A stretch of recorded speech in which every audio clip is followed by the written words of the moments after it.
sizlarga shunaqa qorli Chimyonga kelish uchun 3 ta eng arzon yo'lni ko'rsataman. Albatta videoni oxirigacha ko'ring. Ha, aytgancha uchinchisi eng arzoni. Birinchi usuli Buyuk Ipak yo'li metrosining Oqtepa Lavash tomonidan chiqiladi va shu yerdan Toshkent G'azalkent marshrutkasiga 15 ming so'm bilan o'tirasiz.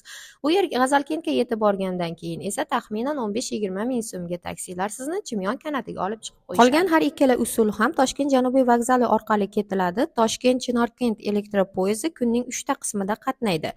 Narxi 29.500 so'm va 1 soat 20 minutda Toshkent Chinorkentga yetib boradi. Chinorkentdan esa siz taksi orqali Chimyon kanatiga yetib olishingiz mumkin. Uchinchi eng arzon usuli Toshkent Janubiy vokzalidan Toshkent Hajikent poyezdiga o'tiriladi. Poyezd narxi 10 ming so'm.